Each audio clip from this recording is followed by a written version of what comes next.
There comes a moment in every person's life when fear stands in front of them, waiting, daring them to step forward. And on that day, at that very moment, most people step back. But Muhammad Ali, he stepped forward every single time. Because Ali didn't just fight in the ring, he fought against doubt, he fought against limits, he fought against the world telling him who he could or could not be. And with one timeless sentence, he captured the soul of a champion. Float like a butterfly, sting like a bee. But what did Ali really mean? Was it only about boxing, or was it the blueprint of an unstoppable human spirit? Today, we dive deep into the psychology, the strategy, the philosophy, and the fire that built Muhammad Ali, the man who shook the world. Muhammad Ali wasn't born a champion, he built himself into one. Every punch he threw before millions began with a decision he made when no one was watching. As a young boy named Cassius Marcellus Clay, he wasn't the biggest, he wasn't the strongest, he wasn't the fastest, but he had something rare, something priceless, something invincible. He had belief. Ali once said, "If my mind can conceive it, and my heart can believe it, then I can achieve it." This was more than confidence. It was self-created destiny. And so he crafted a style that would change boxing forever. He refused to stand still. He refused to be a target. He refused to accept the idea that power only comes from size. Instead, he adopted movement, rhythm, flow. He danced in the ring with the grace of something uncatchable. He floated like a butterfly, not escaping, not running, but choosing when to strike. And when he did strike, he stung like a bee. Fast, sharp, unexpected, the kind of hit that arrives before your brain even realizes danger is coming. But Ali's quote was never about insects. It was about mastering balance, balance between calm and aggression, between strategy and strength, between patience and explosion. It was about being unpredictable in a world that expects you to be ordinary. Ali understood something powerful. Movement is survival. Timing is victory. Mindset is everything. His footwork wasn't just physical, it was psychological. He kept opponents guessing, doubting, questioning. Because once doubt enters the mind of your enemy, the fight is already half won.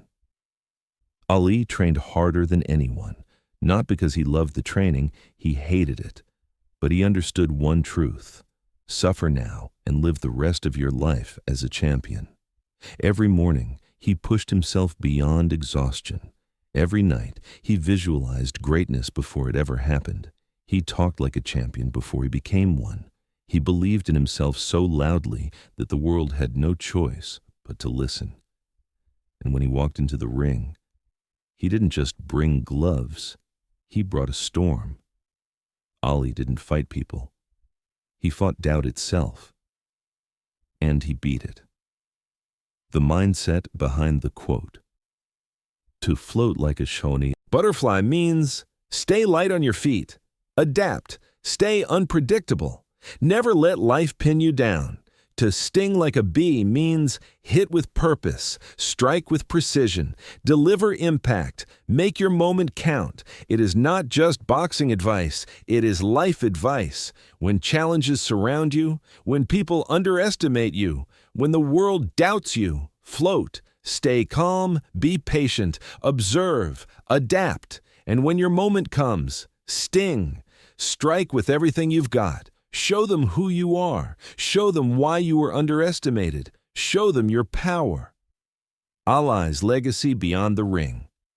Ali fought outside the ring too. He fought for justice. He fought for truth. He fought for his beliefs, even when the cost was everything he had. He refused to go to war. He lost his title. He lost his livelihood. He lost years of his prime. But he never lost himself. Ali showed the world that a champion isn't defined by medals or belts, but by principles, by courage, by character. His words shook nations, his actions inspired generations, his spirit became immortal. And that is why, decades later, his voice still echoes, float like a butterfly, sting like a bee. So the next time life corners you, the next time obstacles surround you, the next time doubt whispers in your ear, remember Ali. Float through the chaos, move with grace, stay untouchable. Then when your moment comes, when opportunity opens, when your purpose aligns, strike, sting, win, because greatness isn't discovered, it's created. And you, yes, you, carry that same fire within you. Float like a butterfly, sting like a bee, and become the champion of your own life. The heart of a lion, deeper into Ali's psychology. There's a reason Muhammad Ali is remembered as more than a boxer. He was a symbol of courage, a symbol of rebellion, a symbol of the human spirit refusing to bow down. Ali once said, "I'm not the greatest because I am better than anyone. I'm the greatest because I said I am." These words reveal a truth that most people never understand. Greatness begins in the mind long before it becomes reality. Ali trained his mind with the same intensity he trained his body. He understood that fear is the biggest opponent a person will ever face. Fear of failure, fear of judgment, fear of pain, fear of not being enough. But Ali mastered fear by facing it head on. He used affirmations not as empty words, but as weapons. Every time he shouted, "I am the greatest," he wasn't bragging. He was programming his mind, rewiring his beliefs, rebuilding his identity. Ali didn't wait for the world to crown him. He crowned himself, and then worked until the world agreed. This is the real meaning behind his confidence. He believed in himself before anyone else did. The training that built an icon. Ali trained when others slept. He ran before dawn. He shadowboxed until sweat dripped from his fingertips. He jumped rope with the speed of a hummingbird's wings. He threw punches not to show strength, but to sharpen precision. His coach once asked him, "How many sit-ups do you do, Ali?" Ali replied, "I don't count the sit-ups. I only start counting when it hurts. Because that's when it matters. Anyone can work when it's easy. But champions push when their muscles burn, when their lungs scream, when their legs shake, when their body begs them to quit." Ali embraced that pain because he understood something rare. The pain of discipline is temporary, but the pain of regret lasts forever. That is why Ali moved the way he did. He built a body that could dance, a mind that could predict, a heart that could endure. He floated not because it came naturally, but because he earned the right to look effortless. The bee's sting, sharp, precise, unescapable. Most fighters rely on power. Ali relied on timing. He didn't just throw punches, he delivered messages. Every strike had meaning. Every jab had intention. Every cross had purpose. The bee sting wasn't just physical. It was mental. It was emotional. It was spiritual. It was the moment he chose to unleash everything he had been holding back. A single punch from Ali wasn't dangerous because it was powerful. It was dangerous because it was unexpected. Opponents couldn't see it coming. They couldn't prepare for it. They couldn't escape it. Ali waited, watched, analyzed, and then, in the blink of an eye, he struck. This was his greatest weapon, intelligence. People think boxing is violence. Ali proved it as strategy. Ali's words as weapons. But Ali didn't fight only with fists. He fought with words. He used poetry to disrupt his opponent's confidence. He used humor to win the crowd. He used rhymes to get inside the heads of his enemies. He once said, "If you even dream of beating me, you'd better wake up and apologize." He wasn't just entertaining people. He was winning psychological war. He was making opponents doubt themselves long before the first punch was thrown. Because Ali knew, when the mind breaks, the body follows. This is why he called himself a mental warrior. This is why he remained undefeated in self-belief. This is why his legacy is everlasting. The Rumble in the Jungle, a masterpiece of human will. Let's go deeper into one of the greatest fights in history. A fight that perfectly embodies float like a butterfly, sting like a bee.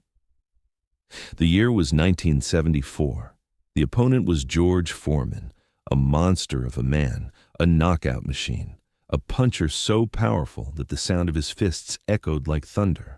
Observers said Ali would be destroyed. Experts said he had no chance. Commentators predicted disaster. Ali heard all of it and smiled. Because he had a plan so bold, so brilliant, so unexpected that it changed sports forever. He called it the rope-a-dope. He leaned against the ropes, absorbed the punishment, conserved energy, and waited. Foreman attacked with fury. He unleashed everything. He threw bombs. He struck with rage. He powered forward with unstoppable force. But Ali stayed calm. He talked during the fight. He joked. He whispered to Foreman, "Is that all you got, George?" Ali floated mentally, even while absorbing blows physically. And when Foreman was exhausted, when his power drained, when his breath slowed, Ali unleashed the bee sting. One combination, one perfectly timed punch, one strike from a champion's heart, and George Foreman fell.